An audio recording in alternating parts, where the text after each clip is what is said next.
தொண்டனாக உங்கள் வீட்டு பிள்ளையாக இருந்து பணியாற்றுகிற ஒருவன் வேணுமா? ஏதோ எங்கோ இருந்து வந்து புதுசா அரசியலுக்கு வந்து அப்படிப்பட்ட ஒரு நாடகத்தை நடிச்சுக்கிட்டு அவர் வேணுமாங்கிறத கொஞ்சம் சிந்திச்சு பாருங்க. அவ்வளவுதான் அவங்களை கேட்கிறேன். ஒரே கேள்வி. சென்னையில் இருக்கிற எல்லா பகுதியும் கத்துக்கூடி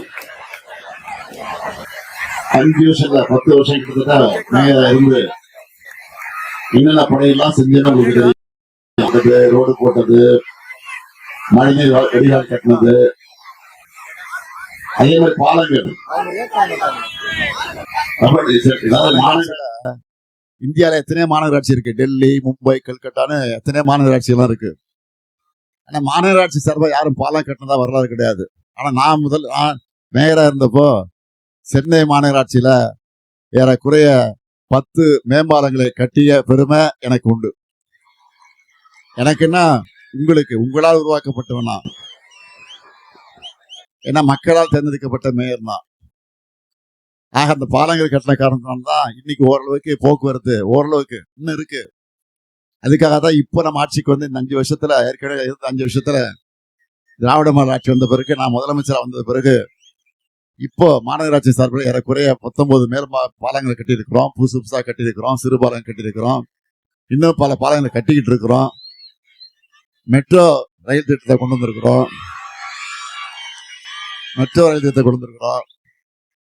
அதெல்லாம் செஞ்சிருக்கிறோம். அந்த உரிமையோட வந்திருக்கிறேன். தமிழ்நாடு பூரா நான் சுத்திட்டு வந்தேன். நேற்று தான் வந்தேன் சென்னைக்கு. வந்த உடனே இன்னைக்கு உங்களை சந்திக்க வந்திருக்கிறேன். நேற்றைக்கு தென் சென்னை பகுதிக்கு போனேன். இன்னைக்கு வட சென்னை பகுதிக்கு வந்திருக்கிறேன். உங்களை சந்திக்க வந்திருக்கிறேன். அதிகமாக உங்களுக்கு எதுவும் சொல்ல வேண்டிய அவசியம் இல்லை. இருந்தாலும் நான் உங்களை கேட்டுக்கு வருவது, உங்களோடு இருந்து உங்களுக்காக பணியாற்றுகிற, உங்கள் வீட்டு ஊழியனாக, உங்களுடைய தொண்டனாக, உங்கள் வீட்டு பிள்ளையாக இருந்து பணியாற்றுகிற ஒருவன் வேணுமா? ஏதோ எங்கோ இருந்து வந்து புதுசா அரசியலுக்கு வந்து அப்படிப்பட்ட ஒரு நாடகத்தை நடிச்சுக்கிட்டு அவர் வேணுமாங்கிறத கொஞ்சம் சிந்திச்சு பாருங்க. அவ்வளவுதான் அவங்களை கேட்கிறேன். ஒரே கேள்வி, வேற ஒண்ணு வேணாம். யாரையும் அரசியல்ல தாக்கி பேச விரும்பல, விமர்சனம் பண்ணி பேச விரும்பல. ஏன்னா அதுக்கு எனக்கு வழக்கம் இல்லை, எனக்கு பழக்கமே கிடையாது. நான் யாரையும் எதிர்த்து மரியாதை இல்லாம தரக்குறைவா பேசுற வழக்கம் எனக்கு கிடையாது. அதனால நான் உங்களை எல்லாம் அன்போடு கேட்டுக்கிறேன். ஏற்கனவே மேயராக இருந்து நான் ஆட்சிய பணிகள் உங்களுக்கு தெரியும். இப்ப முதலமைச்சராக பொறுப்பேற்று 5 வருஷமாக ஆட்சி இருக்கக்கூடிய பணிகள்லாம் உங்களுக்கு நல்லா தெரியும். தேர்தல் நேரத்தில் அறிவிச்ச திட்டங்கள் எல்லாம், சாதனைகள் எல்லாம் ஏறக்குறைய ஒரு 90% பணிகள் நம்ம முடிச்சிருக்கிறோம். இன்னொரு 10% பணி இருக்கு. நான் இல்லைன்னு மறுக்கல. அதுக்கு என்ன காரணம்? ஒன்றிய அரசு நிதி கொடுக்க மறுக்குது. ஒன்றிய அரசு பர்மிஷன் கொடுக்க மறுக்குது. இப்ப மெட்ரோ திட்டத்தை பாருங்க, பாதியிலே நிக்குது. முக்காவாசி முடிஞ்சிருச்சு, இன்னும் கொஞ்சம் இருக்கு. அதுக்கு நிதி கொடுக்க மாட்டேங்கிறாங்க. நம்ம வீட்டு பிள்ளைங்க படிக்கிறதுக்கு ஒன்றிய அரசு கொடுக்க வேண்டிய நிதி, அதை கொடுக்க மறுக்கிறாங்க. என்னன்னு கேட்டா, இந்திய படிக்கணுமா, மும்மொழி திட்டத்தை ஏத்துக்கணுமா அப்படின்னு கட்டாயப்படுத்துறாங்க. நான் சொல்லிட்டேன், நீ 4000 இல்ல 10,000 கொடுக்கறதுனால நாங்க இந்திய ஏத்துக்க மாட்டோம், எங்களுக்கு இருமொழி தான் சொல்லிட்டோம். ஆக இப்படியே ஒரு குடும்பம் நடந்துகிட்டு இருக்கு ஒரு பக்கத்துல. ஆக அததான் நான் உங்களிடத்துல கேட்டுக்க விரும்புறது. தேர்தல் நேரத்துல சொன்னோம். என்னென்ன சொன்னோம்? இப்போ தேர்தல் அறிக்கையிலே சொல்லி இருக்கிறோம். என்னன்னா, கலைஞர் மகளிர் உரிமை தொகை எவ்வளவு? 1000 ரூபாய் மாசம். 15ஆம் தேதி வந்துருதா இல்லையா? பேங்குக்கு கரெக்டா வருதுல, 15 வந்துருது. இப்போ மறுபடியும் ஆட்சிக்கு வந்தா அதை உயர்த்தி கொடுக்க போறேன்னு சொல்லியிருக்கேன் தெரியுமா? எவ்வளவு? 2000. அதே மாதிரி புதுமை பெண் திட்டம், தமிழ் புதல்வன் திட்டம்.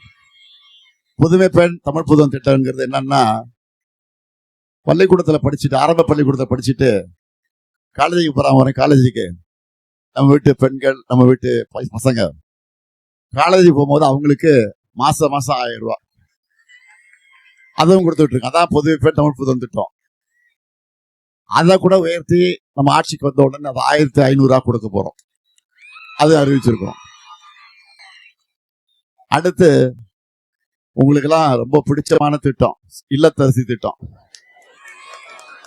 இல்லத்தரசி திட்டத்தில் எவ்வளவு? 8000. 8000 சொல்லுங்க. 8000 ரூபாய் கொடுக்க போறோம். அந்த 8000 ரூபாய் வச்சுக்கிட்டு நீங்க நம்ம மகளிர் என்ன பொருளை வேணா வாங்கிக்கலாம். உங்களுக்கு இஷ்டமான பொருள் லிஸ்ட் போட்டு கொடுத்துட்டோம். பாத்தீங்களா இல்லையா? என்ன சொல்லுங்க பாப்பா. ஃப்ரிட்ஜு, டிவி, வாஷிங் மிஷினு, மேக்கா, ஆக ஒரு 5-6 ஐட்டம் கொடுத்துட்டோம். உங்களுக்கு எந்த ஷாப்புக்கு போகணுமோ அந்த ஷாப்பில் போய் வாங்க. உங்களுக்கு விரும்புகிற ஷாப்பு, நல்ல கம்பெனி, நல்ல குவாலிட்டி, என்ன பொருள் உங்க இஷ்டம், உங்க சாய்ஸ் இது. நீங்க தயவு செய்து சொல்றவங்க வீட்டுக்காரனை கேட்டுறாதீங்க, குழப்பிடுவாங்க உங்களை. பிரச்சனை வந்துடும் உங்களுக்குள்ள.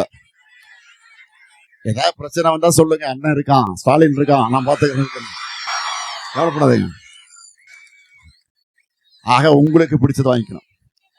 இப்போ இதெல்லாம் எதைக்கு கொடுக்குறோம்? மகளிருக்கு ஏற்கனவே கலைஞர் ஆட்சியில் இருந்தப்போ சொத்துல சம உரிமை கொடுத்தாரு இல்லையா? வேலை வாய்ப்புல பெண்களுக்கு 30% இடஒதுக்கீடு கொடுத்தாரு. கர்ப்பிணி பெண்களுக்கு உதவித்தொகை கொடுத்தாரு. அது விதவைகளுக்கு மறுவாழ்வு திட்டத்தை கொண்டு வந்தாரு. மகளிர் சுய உதவி குழு கொண்டு வந்தாரு. இப்போ நம்ம திராவிட மாடல் ஆட்சியில அவருடைய மகன், கலைஞருடைய மகன் ஸ்டாலின் ஆட்சிக்கு வந்த பிறகு கலைஞர் மகளிர் உரிமை தொகை, அதே மாதிரி புதுமை பெண் திட்டம், ஆட்டோ ஓட்டுறதுக்கு ஆட்டோவுக்கு அது கடன், இப்படி பெண்களுக்காக பல திட்டங்களை நாமும் அறிவிச்சு நடத்திட்டு இருக்கோம். என்ன காரணம்? நீங்க உரிமையோடு இருக்கணும். ஒரு 1000 ரூபாய்க்காக புருஷன்கிட்ட போய் கோச்சிக்கிட்டு சண்டை போட்டுக்கிட்டு அவன் புருஷன் வந்து கொடுக்க மாட்டேன் சண்டை போட்டு போயிட்டான்னா ஒரு 4 நாள் பிரச்சனை வீட்டில். இதெல்லாம் தேவையா நமக்கு? அதனாலதான் உங்களுக்கு இருக்கிற உரிமைய அந்த உரிமை தொகையா நம்ம கொடுக்குறோம். இப்போ உதாரணத்துக்கு ஒன்று சொல்லணும்னா, நீங்க காலையில ஏந்திரிச்ச உடனே என்ன பண்றீங்க? வீட்டு வாசல போய் கோலம் போடுறீங்க. கோலம் போட்டு குளிச்சு முடிச்சுட்டு அதுக்கப்புறம் பிள்ளைங்களை எழுப்பி ஸ்கூலுக்கு தயார் பண்றீங்க. பிள்ளைங்களை குளிப்பாட்டி அவங்க பிள்ளைங்க வந்து இன்னும் கொஞ்ச நேரம் தூங்குறமான்னு சொல்லுவாங்க.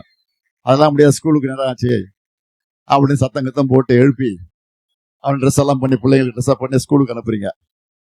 அப்புறம் போதா குறைக்குன்னு புருஷனை எழுப்பணும் வேலைக்கு போறதுக்கு.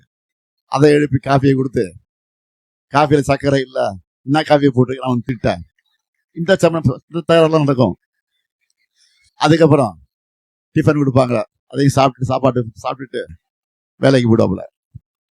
வேலைக்கு போன பிறகு வீட்டில் சும்மா இருப்பாங்க. அந்த அம்மா அந்த பாத்திரம்லாம் கழுவி அதை கவுத்து வச்சு அதை காய வச்சு, அது வீட்டில் இருந்த துணிமணிலாம் துவச்சி அயன் பண்ணி, அப்புறம் அவன் வீட்டுக்காரன் வந்து பேண்ட்டை கட்டி போட்டிருப்பான், அது பாட்டு கிடக்கும். அதை எடுத்து பாக்கெட்ல ஏதாவது இருக்கான்னு செக் பண்ணி அதை செக் பண்ணிட்டு இவ்வளவும் பார்த்துட்டு இந்த வேலையெல்லாம் பண்ணணும். இவ்வளவும் பண்றீங்க. ஆனா உங்களுக்கு என்ன உரிமை இருக்கு? ஒண்ணும் கிடையாது. நம்ம வீட்டுல அதாவது புருஷன்கிட்ட போய் உங்க வீட்டுல மனைவி என்ன பண்றான்னு கேட்டா அவங்க சும்மா வீட்டுல தான் இருக்காங்க அப்படின்னுவோம். நீங்க சும்மா வீட்டுல இருக்கீங்க, பல வேலைகளை செஞ்சுட்டு இருக்கிறீங்க.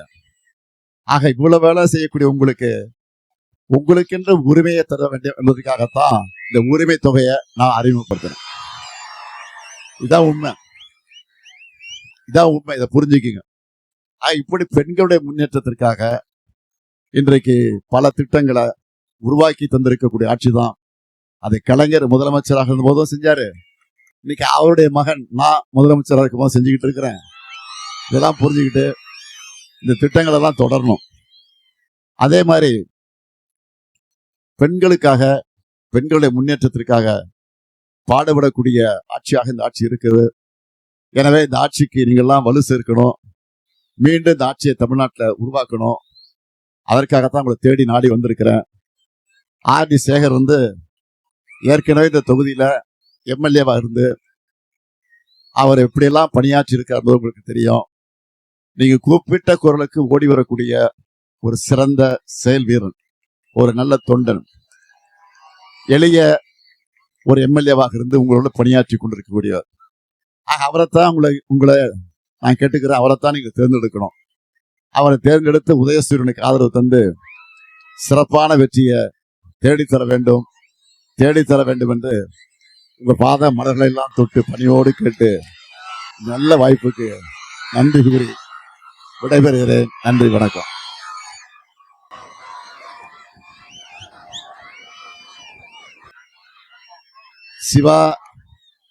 சிவா ஜெனி ஆண் குழந்தைக்கு ஆதவன் என்று பெயர். ஆதவன்.